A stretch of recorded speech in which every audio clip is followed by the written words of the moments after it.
Zoé Kabila, arrestation et directeur général, il y a douane, na niveau il y a Tanganyika. Voilà comment on a plusieurs gouverneurs destitués bango, mais et sali makele l'été. Mais pourquoi on a toali koyoka ba ONG, ba journaliste mususu corrompu, oyo bali kolobela Zoé. Mais yo moko kolo likambo ali koloba te mpo na nini awa tokobimisa tokopanza tokoloba nyonso après tokoya kolobela bataille diplomatique oyo fati engagé na Chine. Bomoni mokolo ya lobi tata mokonzi ayambi représentant ya Union européenne awa na République démocratique du Congo, ayambi ambassadrice Madame Leslie na niveau ya Union africaine. Et puis na suka na yango tokoya kobeta masolo sur les anciens ministres, les anciens premiers ministres, les anciens directeurs ya ba entreprises publiques oyo basité oyo bazali déjà ciblés par la justice congolaise. Ndenge toyebisaka bino toujours que non, politique est comme elengi, politique est comme goût. Mes chers compatriotes, toyebi biso nyonso awa que non na kati ya ba province batu ba représentaka population ezali ba député provincial. Mais batali que non de gemakambo ezali ko kendele na kati ya Tanganyika, incompétence ezali ebele. Mais totika kokumisa mutu oyo ba gérer la chose publique pendant 18 ans. Ba ibi mbongo ya l'État, basakani na mbongo ya l'État. Mais mutu oyo ya ibi plusieurs milliards. Ali koya ko corrompre yo presse. Ali koya ko corrompre yo soi-disant ONG. Mais alors que procédure est ali normale. Toali comment on a moutouneti Jeannette, ali koleka prendre le devant, soi-disant en opposition, bango bali kosala soki je ne sais pas moi quel genre d'opposition. Mais les rios ali kosala l'opposition. Bogera chaise publique pendant 18 ans. Bosala nini. Botonga ba hôpitaux nini. Bo réhabilita ba université nini. Botonga combien d'universités na mboka na biso. Na mbongo oyo bino bo détournant. La réponse est ali botonga elo côté bosala elo côté. O bino bosala ezali ko brader ba minéraux na biso et ali koteka ba minéraux na biso na mboka mpaya. Yango na toali commettre bino en garde. Toali na kati ya démocratie. Sur majorité il y a ba député provincial na kati ya province ya Tanganyika 13 ba voté oui pour la destitution ya monsieur Zoé Okuto akamati kombo pena ya ba Kongola ni bambi soki mwa zambala botika kosakana na biso bokozonga kote wana boutaka. Mais lelo oyo ba député wana ba exprimer liberté na bango, ba telemeli mutu oyo ali koteka ba kare minye kuna na Tanganyika na bapaya, ali kosomba conscience ya ba chef coutumier, ali ko organiser ba groupe, ali ko préparer rébellion. Toyebi biso nyonso awa minduki oyo elongwaka na niveau ya Dar es Salaam vers Tanganyika. Tomona plusieurs ONG ko dénoncer Zoé ali ko préparer rébellion ba minduki ali ko uta kuna na Tanzanie et ko kota kuna na kati ya Tanganyika.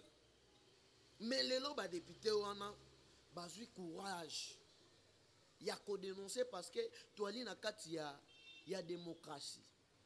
Sur 25, 13 ba voter pour. Balobi bango balingi te akweya et puis akweyi.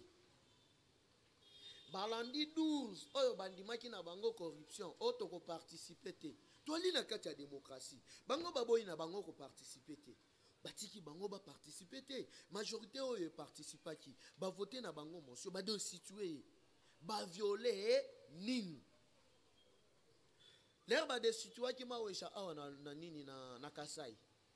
Namona ki mutu aleki te onga na sa ONG songolo mpakala e obiso to aliko condamné namona ki yango te parce que yep akenda ki ko se présenter na kati ya assemblée provinciale te akenda te. Mais congolais oyo alingi mboka na ye ako défendre batuneti bazowe te ako défendre bango te. Combien de mapango oyo bango ba botola na niveau ya mwanda chaque oyo ezalaki ya bato abotola yango akomisa yango ya ye. Combien de mapango bango ba spoliwa. Combien de famille oyo bali kolela na kombo ya Kabila bali kolela na kombo ya Zoé roulage ya batu awa kaka ye azoya na voiture embouteillage roulage akangizela ebisi afongola bina ali kosala musala na nga atinda ba garde na ye baboma ye babeta ye masasi en pleine ville pendant la journée.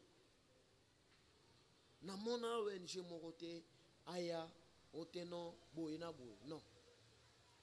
Mais lelo mutu wana pona incompétence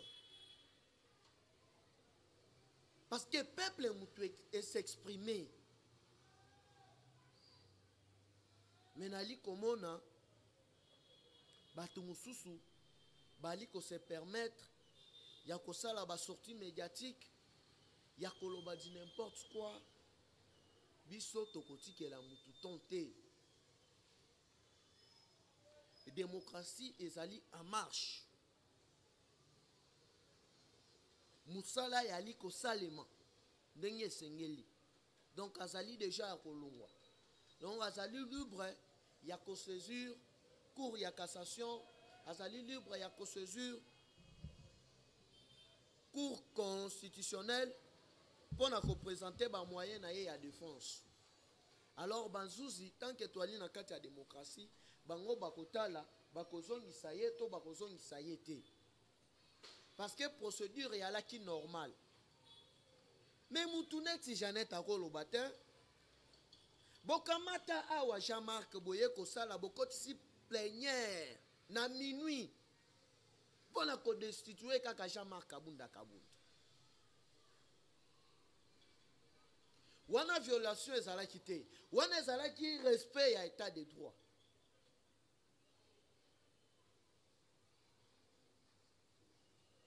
Batu boye pena donc sans qu'on respecte même procédure bio na kati assemblée nationale de minuit 3 heures parce que ezalaki souci na bino pour protéger ba propre intérêt na bino. Donc bande konanga ba congolais tata mokonzi azali na eloko moko te ye a violer. Nyonso ezali na kati ya constitution. Donc boye bakeno Zoé azali libre ya ko présenter ba moyen ya défense na ye mais pour l'instant moi na ma azali destitué. Donc point barre et ali bon botika ko manipuler population. Parce que régime oyo ya Afdel, régime oyo ya FCC, ya PPRD, bali na leçon morale ya kopesa biso te. Combien batu wana bamela batu bambongo? Bande kona biso ba magistrat ba congolais. Combien de fois Kabila induire bango na ya oteno na kopesa bino autant? Ba mususu ba mabala na bango bazu ba mama na ba problème. O Kabila lobaki ya kopesa bino boy. Mais balande la boy eloko moko te. Fachi aye pour réparer appareil wana ya justice ezonga en marche. Mais toi li comment na bato bali mtema mabe on dirait ba Barcelone. Donc bango ba sepelaka Real ba éliminer. Ndenge moko na ba tu ya FCC. Ndenge moko na ba Kabylie. Bango balingaka réussite ya Fachi te. Alors que le peuple congolais en général balingaka réussite ya Fachi.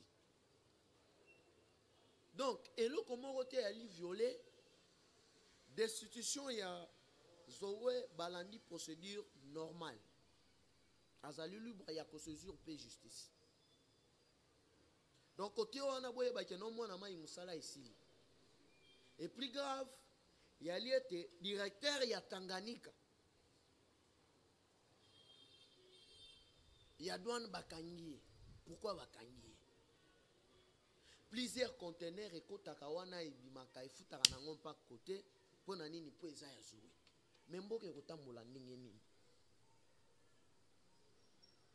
Donc yango ali komona keno batu oyo ba préparaki coup d'état, batu oyo ba préparaki basala mayuya na kati ya Tanganyika bazali étalé au grand jour. Yango toyib sarabino toujours que non, l'ère de la vérité a sonné. Tokei na deuxième point na biso. Bataille économique déclenchée entre Hippolyte Kadambe et Fachi. Concernant plusieurs contrats mal négociés na basiatique, plus précisément bachinois.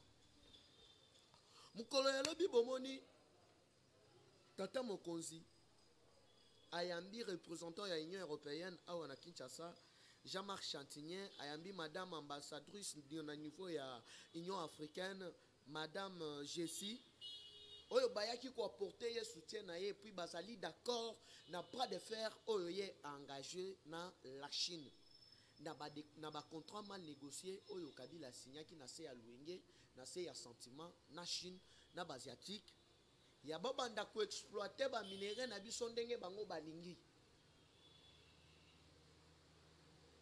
Plus de 220 milliards de dollars na paradis fiscal.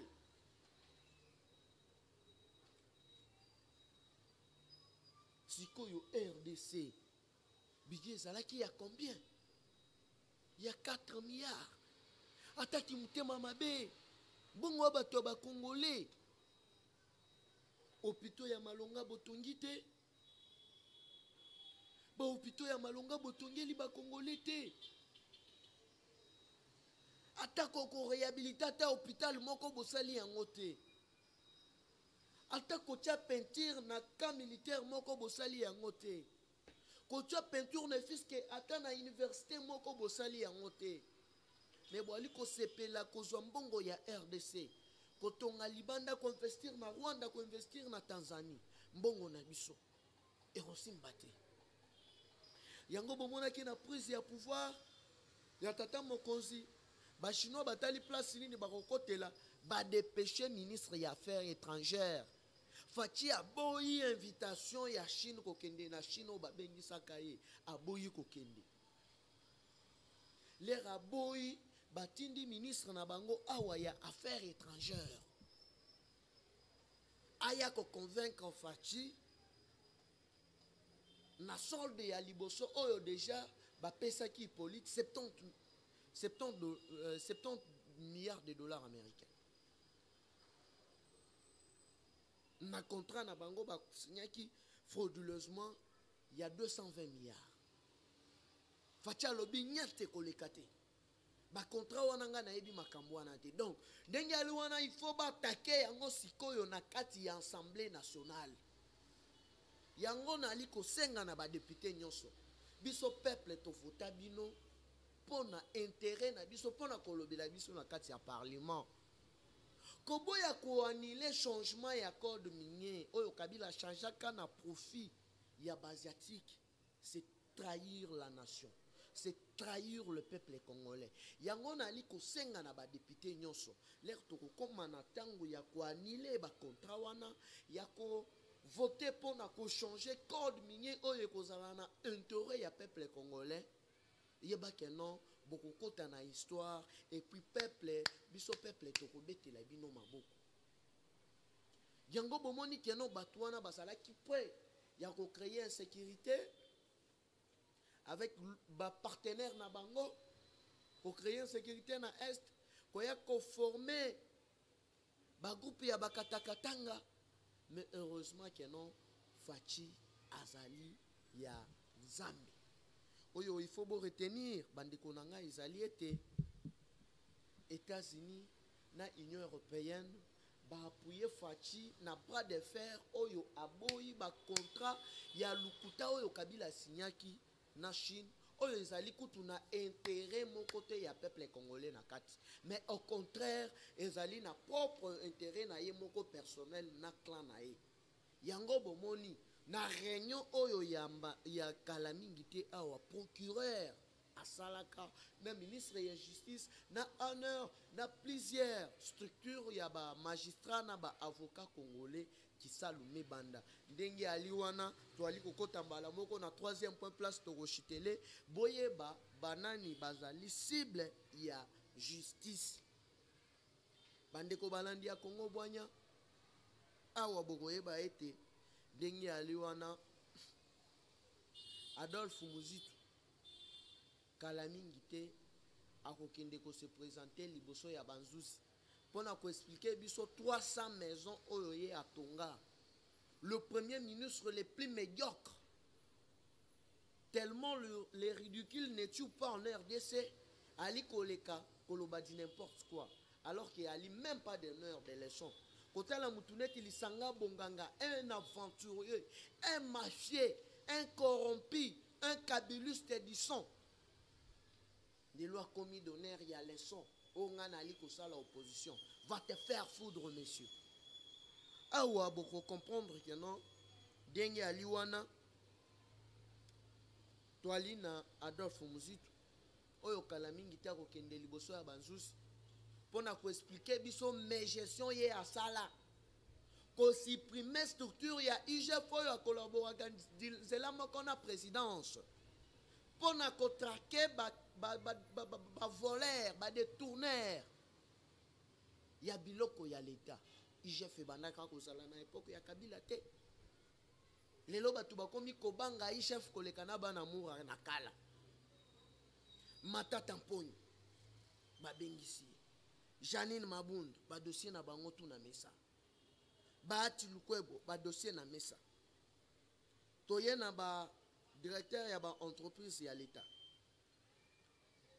Désiré Balaziri DG ya Congo Airways yokana nukombo Rwandais mais DG ya Congo Airways passe Georgine Selemani DG intérimaire ya Foner yo pe batie yo ka lobi lobia au bandit théâtre donc à Kokangama Célestin Pierre Yissasi Tabu DG OCC Théophile Matonde DG Beseko Maurice Chikuya DG ya INPP Baldon Nyonso Q INPP lokwa malonga ya alikunate Franklin Mabaya DG SCPT ex Onatra SCTP ex Onatra yepe naba o balekana na ex Onatra SCTP bakokangama Jean Bosco Kayumba DG SNEL Clément Moubiaï DG Régie des eaux na Atundu donc batu tout balekana Régie des eaux na SNEL il faut ba expliquer biso ba facture nyonso oyo ba pays voisin ba futaka ba facture wana ekendaka wapi yango moni ke no batu wana ko soutenir oyo bango babandaki ko soutenir Kabila ezaki na sens ya médiocrité na bango ezaki na sens ya ba makambu mabe bango babandaki kosala kimuibi oyo bango babandaki kosala voilà pourquoi batu wana babandaki ko appuyer Bantu Valère babandaki ko appuyer Busoba mais l'air bamoni ke non Fachi aye na ba idéologie oyo ya peuple congolais azala malamu azala bien bali ko combattre ye mais awa kaka ndenge tata mokonzi alobaki yango très bien que non kisalume banda kisalume banda vraiment kazi na anza mujimu wa bangi musala et bandit. Pas de pitié pour des salopards, voleurs, des biens publics de l'État. Mutu oyo ali koyiba mbongo ya l'État. Mutu oyo ali koteka mboka. Mutu oyo ali koteka ba minere na biso. Ali na sens ya humanisme te. Ali ndoki. Yango wana mawa ekozala te pona ba miyibi. Oyo bali koyiba. Mawa ali te pona bakadia mpemba. Mawa ali te pona ba criminel économique nyonso. Yango omoni tata mokonzi ali ko travailler déjà na ba cabinet ya lobby international pona ba miyibi nyonso oyo bayibi mbongo na biso ya l'État oyo bazalaki à la base ya blanchissement d'argent oyo bateka ba minéraux na biso oyo basigna ba contrat nyonso ya lukuta na ba profit na bango moko à bientôt là bako se retrouver devant ba instance juridique nationale na internationale ezalaki wabino mwana koli numéro nanga ezali toujours le même plus 243 89 784 33 42 plus 243 89 784 33 42. Bye bye et dans le prochain numéro.